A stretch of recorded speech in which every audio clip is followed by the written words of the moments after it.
Hello and welcome to Media Chats. I'm Xu Yawen. 2025 marks 80 years since China's victory in the war of resistance against the Japanese aggression, a pivotal chapter in both China's struggle and the global fight against the fascism. 80 years ago, countries across the globe united in the struggle against the fascism, and China, as the primary battleground in the East during the Second World War, made tremendous sacrifices, both in lives and resources, to resist the Japanese imperialism. While often overlooked, these efforts were pivotal. They gave the Allies the critical time and space they needed to turn the tide in both Europe and the Pacific. On today's episode, we take a step back to reflect on how these pivotal moments in history have shaped our present, the lessons we can draw from them, and how we can all play a part in building a more peaceful world moving forward. We have got three media professionals joining us from around the world. In the studio with me is my colleague Do Hongyu, CGT and radio reporter. Hongyu, it's great to have you. Great to be here. And on the line, we're joined by Wes Kabagan, operations advisor and journalist at Business Mirror in Philippines, Garland Nixon, a radio talk show host and political analyst from the United States. Thank you for joining us, Wes and Garland. Thank you for inviting me. Thank you for having us. Hongyu, understand that you traveled across China, especially from the northern part of Heilongjiang and Liaoning to the southern Shanghai and Zhejiang, and you have spoken with a number of people who are either experts or collectors of cultural relics related to the Chinese people's war of resistance against the Japanese aggression. So share with us what you have discovered along the way. Well, sure. We talked to several passionate collectors who spent decades looking for the objects left by the World War II. And we've also talked to the sons of veterans who fought in the battles on the Chinese battlefield. We've looked for their stories for our new podcast, The Unyielding East, China's World War II Relics. But what touched me the most is their spirits, that the veterans, the soldiers, and the civilians who fought during those battles. And we went to the former home of a general, also a veteran, whose name is Zhu Fuxing. We went to their home. His sons preserved his objects from the war. And his son told me that the Zhu Fuxing, the general, fought in the Battle of Shanghai in 1937. He was ordered to take his men to defend several places in Shanghai, and he managed to do it. But in the end, he lost 2/3 of his soldiers. But the Japanese were still coming again and again, and they couldn't leave. They didn't give up. In the end, General Zhu Fuxing fought for 7 straight days and nights without any sleep until he was shot and lost consciousness on the battlefield. Then he was transported to another city, Hangzhou, for treatment. And during his treatment, one of his soldiers brought him his suitcase from the battlefield because there was some food in his suitcase that could help him with his treatment. But when he got the food, he criticized the soldier and said, "You are not supposed to bring it to me. Give it back to the battlefield. Give it back to the soldiers who are still fighting for Shanghai." I think it is such spirits of sacrificing one's own benefits for a greater cause that helped China to stand till the last in the war. And in the end, there were 3 bullets in the body of Zhu Fuxing. The doctor took out 2 of them, with the rest one only 1 centimeter away from his heart. So he had to live with a bullet for the rest of his life. So it is such spirits that touched me the most. And we want to tell them to more audience in the world. Well, that's just very lucky to hear that, even though he got the bullet, but he still survived from the war. Yes, definitely. You talk about the Battle of Shanghai in 1937. How critical is that war to the overall, Chinese people's fight against the Japanese aggression? Well, after the full-scale invasion of China started in 1937, the Chinese people were not that confident, to be honest, because we had very poor weapons and the enemies had advanced weapons, like they have artilleries and tanks and airplanes, but the Chinese soldiers were using mainly simple guns. So some said they were fighting a losing battle. But that war convinced people that China could do a lot in their resistance against Japanese aggression. And before that, Japan said they were about to occupy China within 3 months. Yeah. But just the Battle of Shanghai managed to hold them back for 3 months. So that gave the Chinese people a lot of confidence, that also astonished the international arena, especially China's allies like the United States and the Soviet Union, and let them realize the strategic importance of the Eastern battlefield. Wes, let me come to you now. When Chinese soldiers and civilians were fighting hard against the Japanese invasion, Japan also launched its attack on the Philippines in December 1941. So what kind of suffering did the Filipino people experience at that time, and how did they resist the Japanese aggression and coordinate with Chinese resistance efforts? Hi, Yawan. Again, it's an honor to join this meaningful discussion. In war, there's no true victors, only lessons paid for with unimaginable human suffering. The Japanese invasion in 1941 brought immense suffering to the Filipino people. Cities were devastated, countless civilians were displaced or killed, and our soldiers notably endured the horrors of the Bataan Death March, where POWs had to march over 100 kilometers over 5 days to be placed into prison camps where soldiers suffered even further. But in the face of that hardship, Filipinos rose up through both organized military defense and grassroots guerrilla movements that carried the resistance forward even after the formal forces had surrendered. It was in this spirit of shared resistance that the WWII, an anti-Japanese Chinese-Filipino guerrilla unit, stood shoulder to shoulder with Filipino fighters, actually. The Philippines has had a long history with China and has become home to many ethnic Chinese, with a vast majority being migrants from the Fujian province, actually. And during the war, the WWII started with only 7 rifles, and they managed to gain more munitions through recouping more weapons from their enemies and their surroundings. At their height, they numbered at about 700 strong, and they liberated several towns in the resistance efforts from Japanese control here in my country. It wasn't just men or fighting either. The WWII included women and children as scouts as well, to help inform them of how to best operate from the mountains in their efforts in the city. I actually had the honor of meeting some of the descendants of the WWII during our recent Philippine Independence Day celebration in Beijing. A lot of them have re-immigrated back into China. Their bravery stands as a living symbol of how Chinese and Filipinos once fought as one.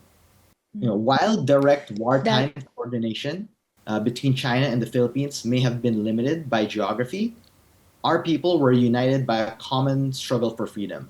That legacy should inspire us today to deepen our cooperation, not only in honoring the past, but in facing the future challenges together with mutual respect and open dialogue. Garland, hearing what Hongyu and Wes have just shared, could you tell us how much do you know about the wartime stories from the Eastern Front, and also for general American people, how aware are they of China's critical role during the Second World War?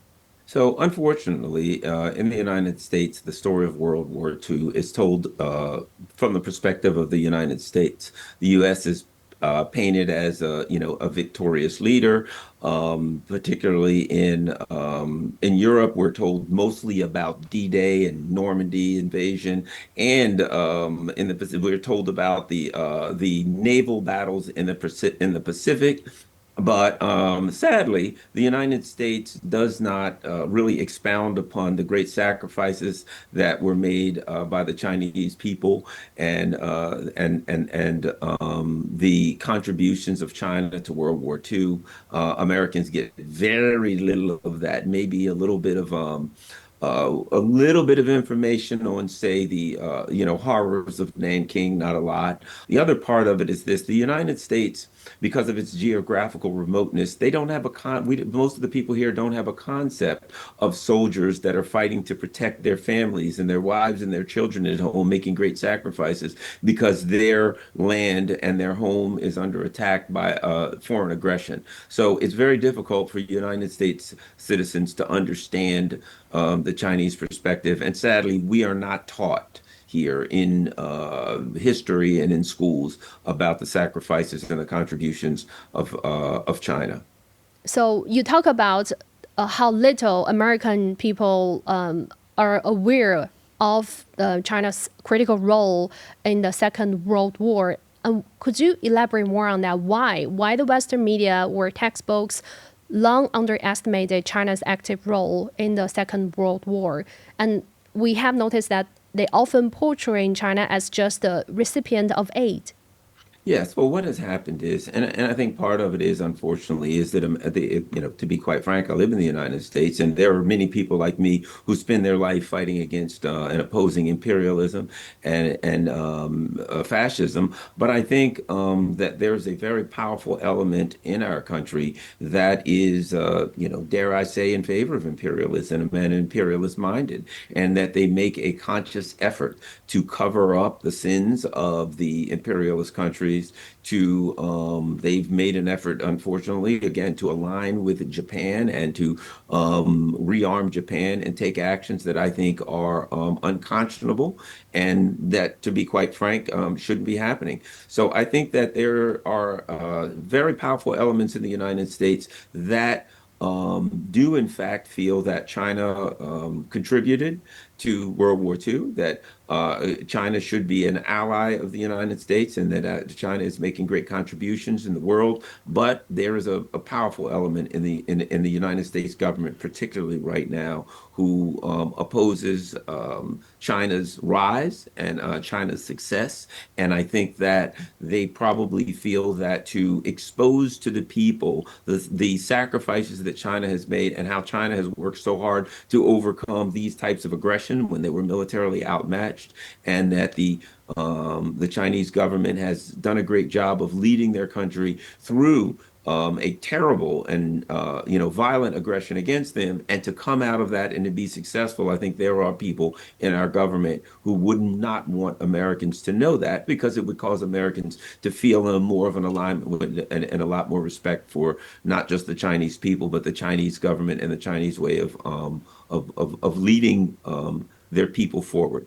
Why do you think that's important for people in the Western countries to know about China's sacrifice in its battle against the Japanese aggression, which is critical for the Second World War? Well, for one thing, I think it's important for people to understand the history of the Japanese aggression in Asia and in the region, so they can understand the importance of ensuring that that never happens again. There are forces now that are trying to rearm Japan, that are pushing Japan in the direction of violence, in the direction of returning to its imperialist roots. And I think that needs to be opposed. I think the United States wants to build bases and take aggressive actions inside of Japan. And I think Americans need to understand Japan's history regarding China, Korea, Philippines, and its other neighbors, so that they will understand the importance of ensuring that that never happens again, and in pushing our government to stop not just assisting China, but actually pushing China in that direction. Hong Yuan, to come to you now. I know during the trip you also interviewed this gentleman, Mr. Zhang Guangsheng, in Shenyang, and he's the collector who collected items from Notch's branch of the Imperial Japanese Army Unit 731. So we know, like, his collection really brings to life these historical details of Japan's biological warfare. So could you share with us the facts of the Unit 731 and also some striking examples that you have discovered through your conversation and interview with Mr. Zhang Guangsheng? Yes, well, in the early 1930s, Japan needed to expand its forces in China. Besides launching wars, they built up a site in Heilongjiang, in Harbin, actually, today's capital of China's Heilongjiang province in northeastern China. On paper, its name was like an epidemic prevention center and water supply center. Sounds harmless, but inside of the site was what people call a death factory, because they were secretly conducting experiments on live human bodies. And they were also studying bacteria that they could use for their wars against China. One of the most infamous experiments is called vivisection on conscious people. They got their so-called prisoners infected with diseases like cholera and the plague. And after they got ill, they got their organs outside from their bodies without anesthesia when they were conscious. So their pains and their horrors are just beyond every one of ours imagination. So, and another experiment is called frostbite experiment. They expose those prisoners in extremely cold weather, temperature, I mean, and then wait until their limbs became solid, like as solid as ice. And then they expose them to some hot temperature, like the open fire or hot water, to see which one could get them warm more quickly. So these inhuman actions are beyond our imagination. And in the little museum, the personal museum of Zhang Guangsheng, he showed us a set of dissection tools. There were scissors, there were hooks, there were saws that were once used in that site on live, warm human bodies.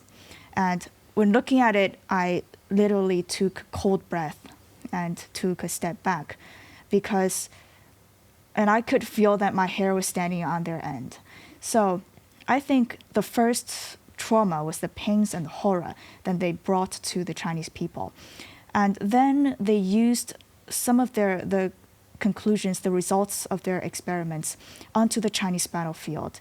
In the 1940s, they spread those bacteria into southern China, like into the rivers or on the grassland.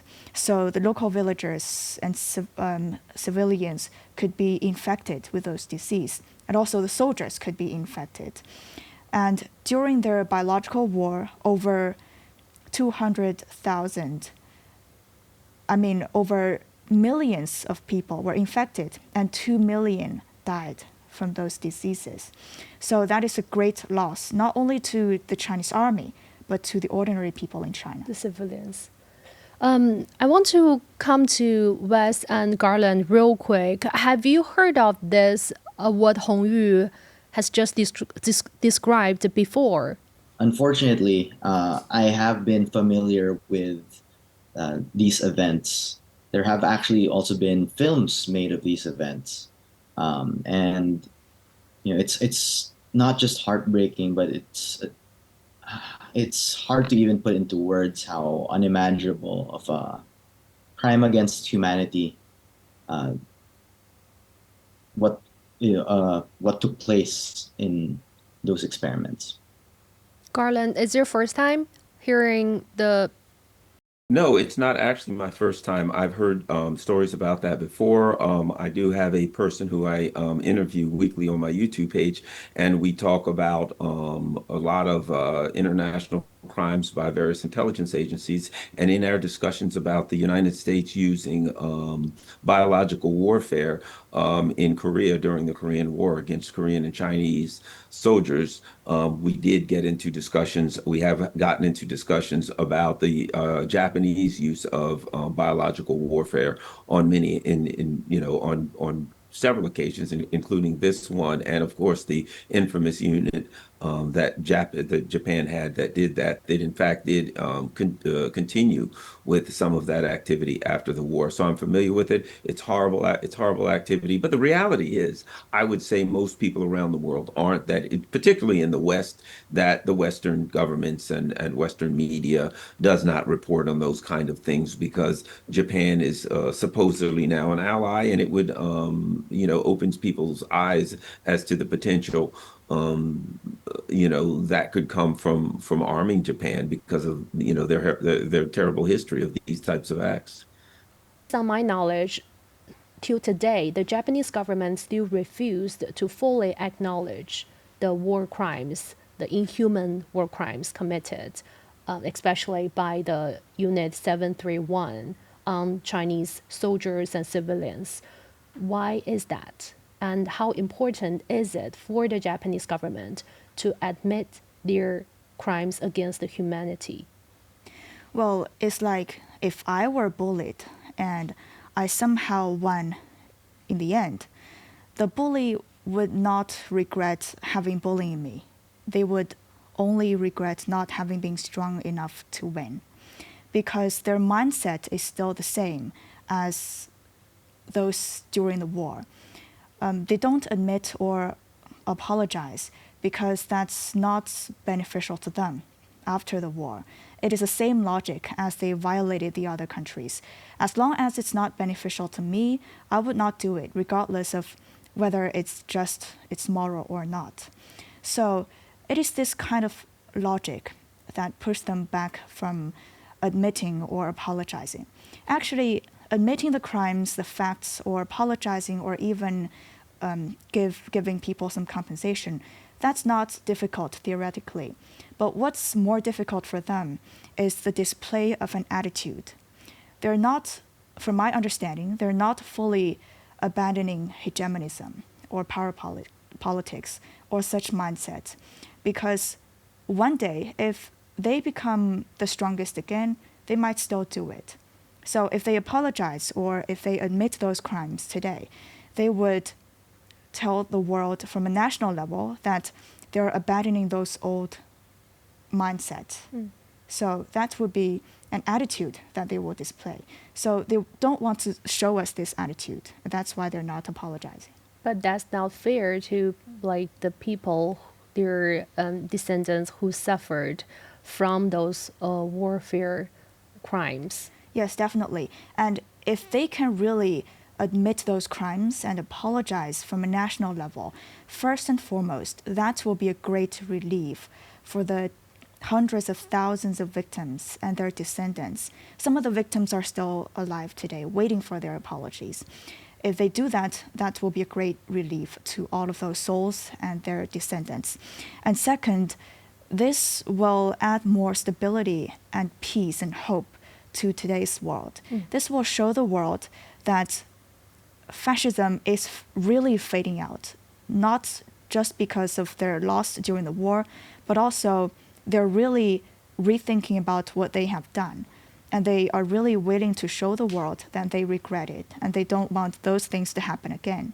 So that will bring more hope to today's world. And also it will fix or rebuild the trust between China, Japan, South Korea, and also Japan, Philippines, like the victim countries suffered from the Imperial Japanese Army. Yes, exactly. Yeah. Wes, so this is also very tragedy cases happened during the Second World War, the Manila Massacre and the Nanjing Massacre. Although they happened in different places and at different times, they have striking similarities. For instance, they both targeted innocent civilians with extreme brutality and were systematic in nature. So in essence, both were crimes against the humanity. Given that background, China and the Philippines were victims of Imperial Japanese Army's war crimes, how do these similar traumas create common ground for the two countries to remember history, to defend the truth, and unite in preventing such atrocities from happening again? The atrocities committed in both Manila and Nanjing are painful reminders of what unchecked militarism can bring. In Manila, as Filipino and American forces began to retake the city, tens of thousands of innocent civilians were massacred in just a few weeks as the Japanese forces began their retreat in a deliberate effort to punish the population and is arguably one of the worst urban atrocities during the war's Pacific theater. Like in Nanjing, the violence was systematic, deliberate, and intended really to destroy the soul of a people. These were not just wartime tragedies, they were, crimes against humanity. This shared trauma, as you put it, between our nations gives us a solemn responsibility. The Philippines and China must continue to preserve historical truth, support the victim's memory, and resist any attempts to deny or revise what happened. But more than just remembering, we must also act through our own education, diplomacy, and regional dialogue to ensure that these tragedies never happen again. Let these memories not divide us, but unite us in a shared cause. Peace with dignity, truth without distortion, and justice that transcends borders. Hongyu, let's focus on the international efforts in fighting against the fascism. One great example would be the Burman Road. It was the collective effort jointly built by China, the United States, Myanmar, the United Kingdom. And it is the critical route that sends international supplies to China. And could you tell us more about the construction process? Because I know it happened at this very difficult time. That was indeed a difficult time for China because in 1937, Japan blocked China's coastal ports in order to prevent foreign materials coming into China. So China needed those materials and it needed a road linking China and the other allies so that their supplies could come in. Then Yunnan province decided to build a road linking Yunnan with northern Burma or today's northern Myanmar. But that area was quite complicated. It's complicated even today. There are mountains, there are rivers, there are cliffs, there are mosquitoes that are much more infectious and bigger than those in northern China. So the situation was quite difficult. And China decided to finish that project within a year. That's very difficult, even for the experts from the United States and Britain. But they decided to do it, and they recruited over 200,000 Chinese laborers from Yunnan province and some neighboring areas. Those laborers not only include young people, but also their grandparents and parents, and maybe their children into this project. Back then, there was barely machinery in China, so they had to use their hands, their bare hands, and the tools in their hands that they brought from their homes for this construction project. And during that process, over 3,000 Chinese ordinary laborers lost their lives in those mountains. Some fell off the cliffs, some fell into the rivers, and many died from the diseases and the lack of medicine. And also 8 Chinese engineers also lost their lives. But that road was critical for China. They finished it within a year, and after 1940, the road became the only on-land path linking China and the allied countries. Not only were material supplies transported into China through this road, back then, the United States and Britain needed a lot of non-ferrous metals, and those metals were transported from China to support those countries. So this road has quite important strategic significance. Cooperation is important because China was also on a very strategic point. China could hold back the Japanese forces, as we said. If China could hold back its forces, it will slow the pace of Japan going north into the Soviet Union or south into The Pacific. Southeast Asia and the Yeah. Pacific. And back then, Burma was the British colony. So China's success or China's resistance was very important in the overall global anti-fascist war. Garland, we know China and the U.S. began jointly fighting against the fascism after the U.S. got involved in the war in 1941. The Burma Road and Hum Airlift are just a few examples of Sino-American military cooperation during that time. How do you view the spirit of cooperation between our two countries from that time, and how did this collaboration help turn the tide of the global anti-fascist war? Well, I think it was important because at that time that was a critical area of the world, and because the connections between the Axis powers, the Chinese, the Japanese, and the Germans and the other,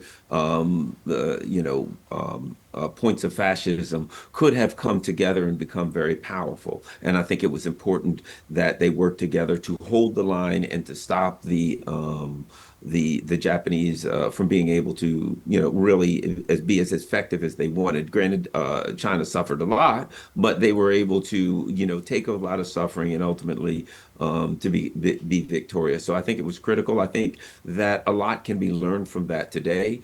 And I think particularly Russia and China having a long border, they should understand the importance of having very strong land routes to move goods around. So I think that it was important in the short run, in that it was one of the important points that helped stop the fascist powers from winning World War II. And I think in the long run, countries who have significant borders and who have significant trade can learn the importance of keeping those borders open and keeping their trade going between each other. So Wes, let me come to you. So during the war, the Philippines' anti-fascist struggle was not only about national independence, but also played a critical role in the global fight against the fascism. So how is the Philippines working today through, say, legislation, memorial activities, and through media to prevent the rise of militarism and make sure the history and peace values of the Second World War are respected and passed down? And where do you see maybe potential areas for cooperation between our two countries in maintaining regional peace and stability? Well, today, the Philippines continues to uphold the memory and lessons of World War II through education, legislation, and public remembrance. We do have many commemorative events like Day of Valor, historical markers, and national shrines to ensure that our people, especially the youth, understand the sacrifices made and the dangers of repeating history. These are not just symbols, however. They are reminders that peace, once lost, comes at such a tremendously high cost. But beyond remembrance, we also understand that preventing the rise of militarism in our region requires practical strategies. Dialogue remains important, that cannot be understated, but so too does trade, economic cooperation, and building of mutual interest between nations. When countries are connected not just by politics, but by shared prosperity and people-to-people exchanges, there is more incentive to preserve peace, and it lessens the appetite for confrontation. In this context, the Philippines is open to exploring areas of cooperation with all partners, including China, so long as it's based on mutual respect, transparency, and the welfare of both our nation's people. Our histories remind us of the consequences of unchecked aggression. Our present challenges demand that we work harder to create conditions where peace is not just an ideal, but a practical necessity for everyone. Pragmatism really needs to meet with partnership, and that, I believe, is what will ensure stability in our region. So United Nations, one of the post-Second World War institutions, were established to prevent the tragedy of might makes right from happening again. However, in recent years, we do see a rise of unilateralism and hegemonic actions, which go against the peace ideals that nations fought for during the Second World War. So, as major powers in today's world, how can the United States and China cooperate to restore the spirit of the anti-fascist struggle and find common ground to promote positive cooperation in global affairs?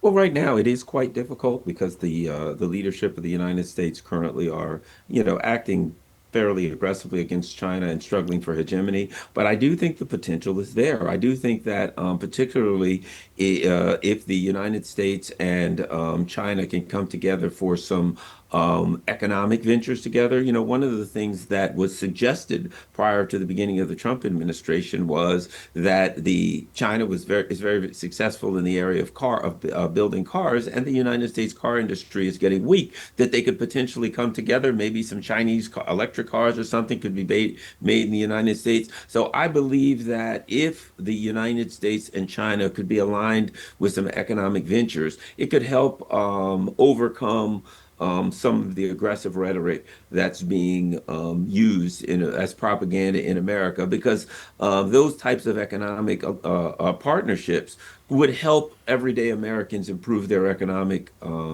situation. And I think that's important, to find ways that a partnership between the United States and China improves the economic positions of everyday American people.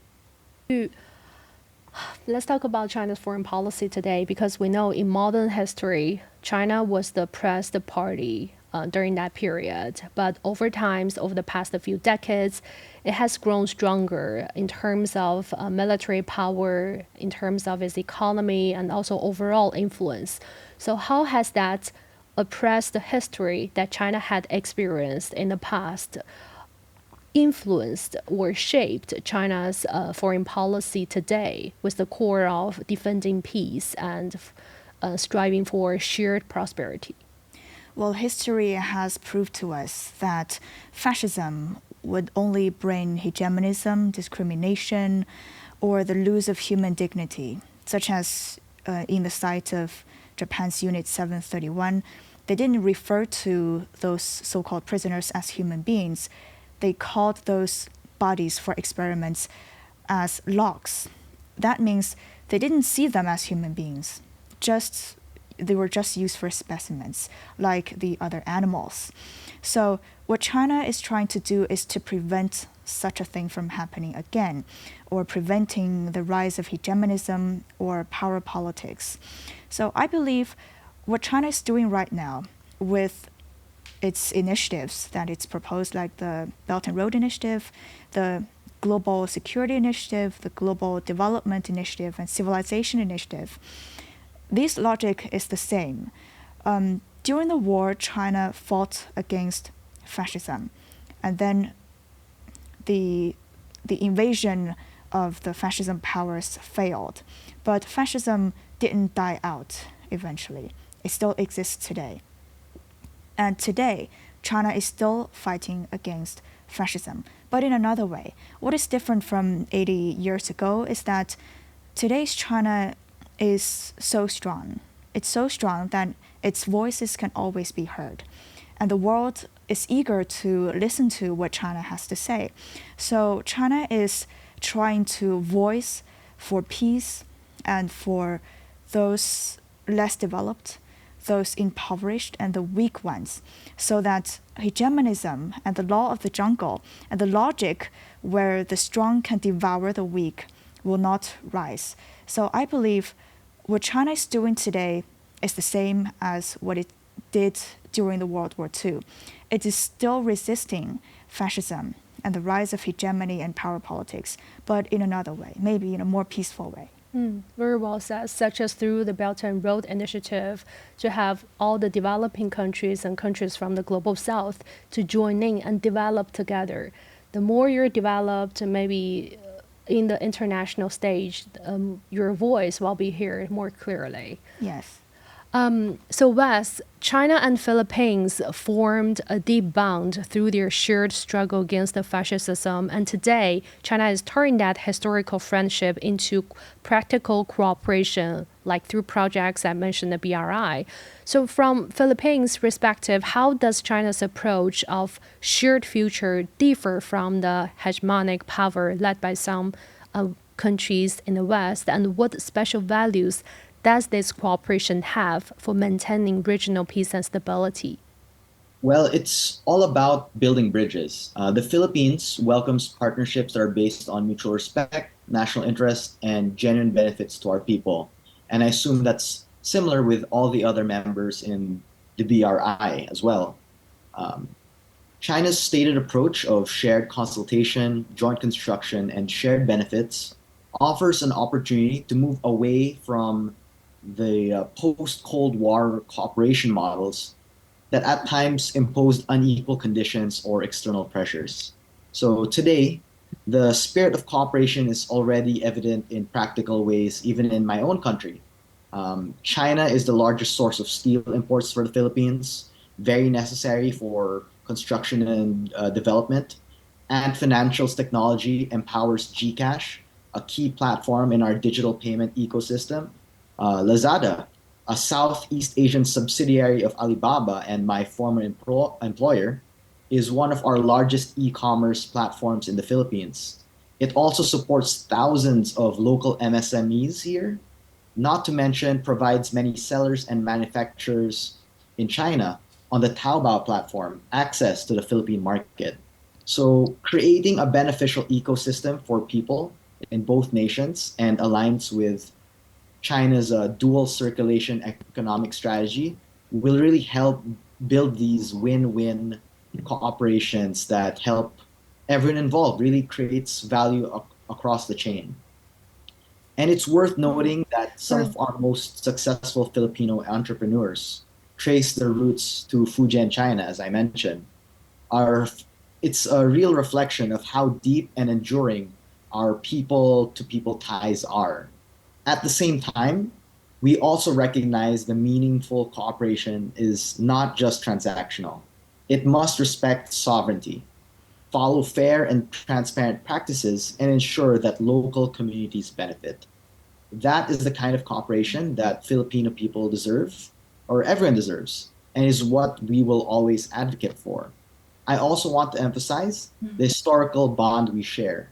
When the WWII, the Chinese Filipino guerrilla unit, fought alongside Filipinos during the Second World War, that shared resistance against fascism it's not just history.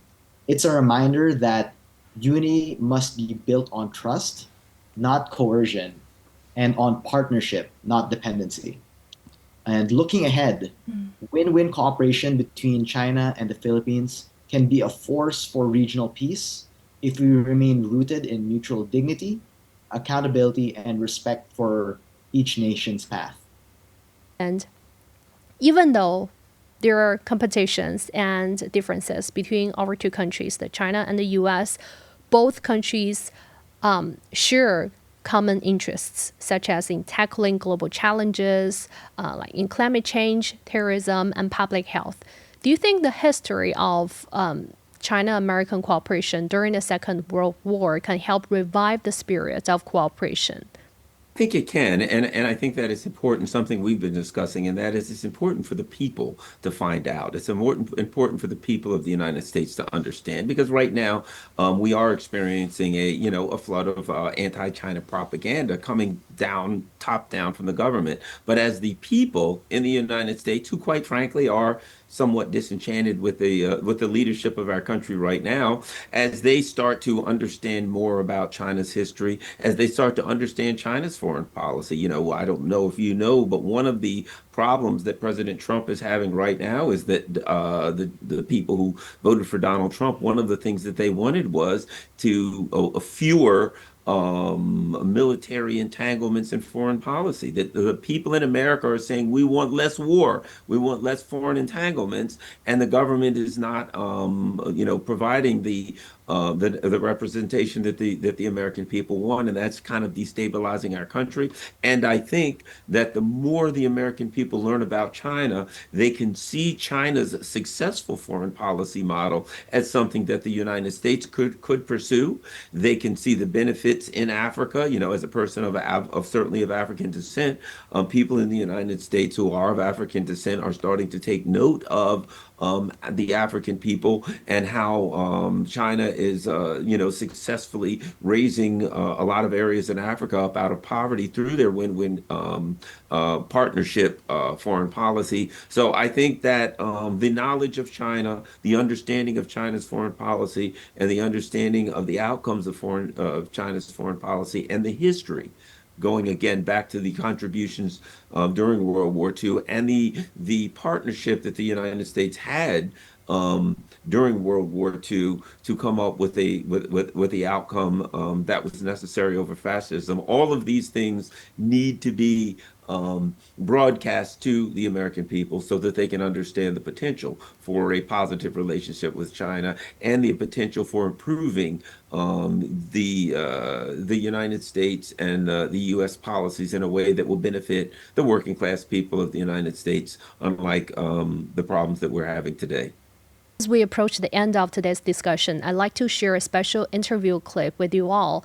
So the clip features Mr. Zhu Weiji, whose father, Zhu Fuxing, as my colleague Hong Yu has just talked about, served as the military official during the 1937 Battle of Shanghai. So Mr. Zhu Weiji, he has an important message for our friends overseas. Now let's watch the video first.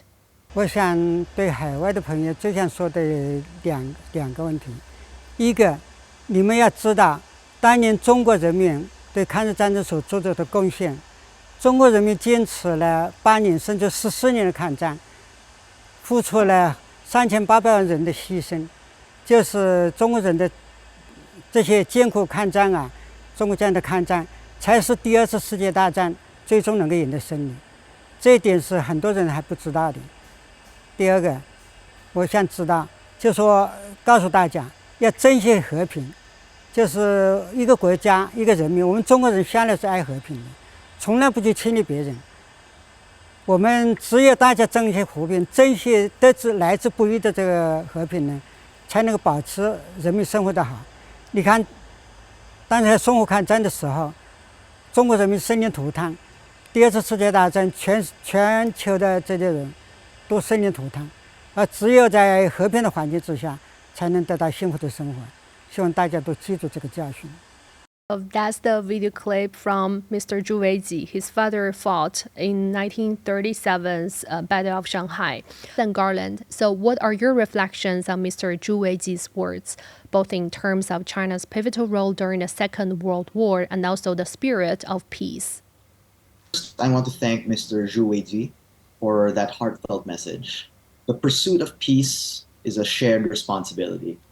It cannot just be one-sided to pursue it. And remembering history truthfully is part of that duty.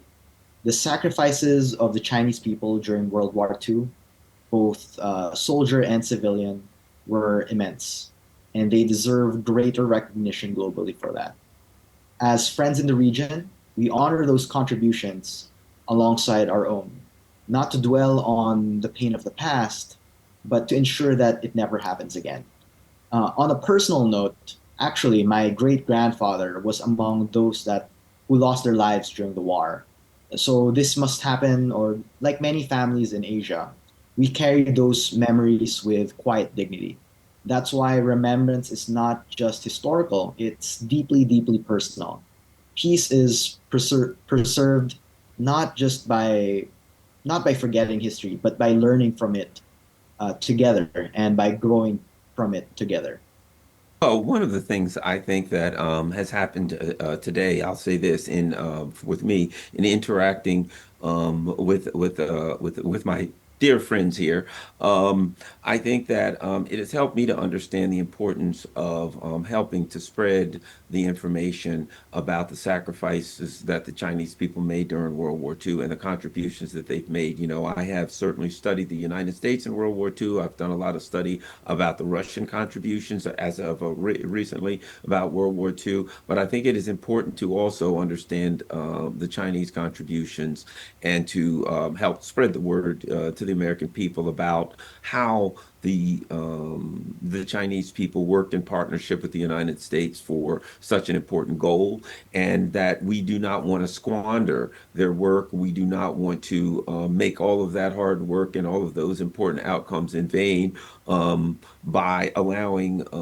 forces today who would act in aggressive manners around the world to bring about problems that could mirror those kinds of terrible times. And I think it is important to continue to do the work that we're all doing and to continue to take these messages back. Those of us who are watching around the world or participating from different parts around the world, I think it's important to take these messages back to our people and to help people to understand that we need to work together to reinvigorate the relationship between China and the United States in a positive way, and to appreciate and thank the people who have suffered, who have sacrificed, and whose family and ancestors have sacrificed to allow us to have the kind of world that we have today.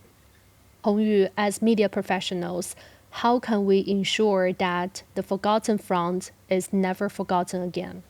I think each time when we commemorate our victory over fascism, there would be some voices saying that we're doing this to spread hatred. But that's just the opposite. We're doing that for anything but hatred. We're doing that for peace. Among all those people related to the World War II that I interviewed, including the workers at the memorial hall of the victims of Nanjing Massacre and the researchers of Nanjing Massacre and Unit 731, as well as the descendants of soldiers who fought on the battlefield, none of them talked about hatred.